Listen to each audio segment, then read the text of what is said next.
Assalamualaikum warahmatullahi wabarakatuh. Ba'a kalau kemudian nenek mama kunyang dek kunyit lama dek santan. Binaso nagari dan kaum.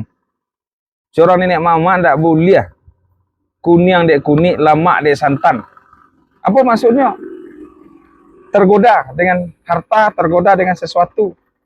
Lama dek santan, kunyang dek kunyit bisa diwarnai. Seorang nenek mama itu harus netral, harus dengan kebenaran, harus dengan hati janniyah, harus dengan kebenaran yang memutus.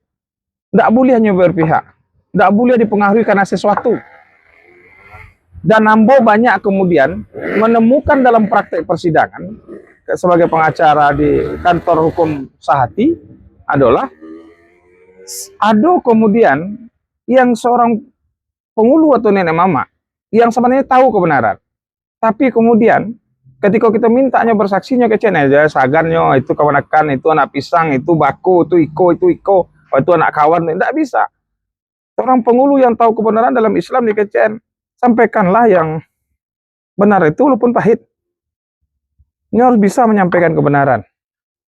Atau kemudian kita temukan di persidangan, karena kemanakan ko diminta seorang mama, seorang pengulu untuk bersaksi di pengadilan, tidak bisa karena dia tidak mampu memberikan sesuatu, tidak hadir di sidang, banyak alasan karena ada karajo dan lain sebagainya. Itu tanggung jawab ketika seorang pengulu. Jadi kepada mama-mama Ambo, ketika ada suatu persoalan yang diberikan kepada seorang pengulu, maka jangan sampai memutih kunyang dek kuni, lama dek santan, rusak dan binaso kaum jonagari deknya. Ingat sumpah kewi, ingat sumpah menjadi seorang pengulu. Jangan berpihak. Berpihaknya hanya satu, kepada kebenaran sesuai fakta dan data yang ada. Nah, Riko, kalau kita cari komentar-komentar di akun medsos Ambo, banyak kemanakan yang kemudian curhat, banyak kemanakan, anak kemanakan yang mengecen mamanya berpihak. Kanang kayu, nan miskin indah. Sementara kalau harusnya orang lemah kita bela. Kalau mereka dizalimi, harusnya seorang pengulu tagak di orang lemah yang punya kebenaran. Bukan karena orang berpangkat, orang kayu.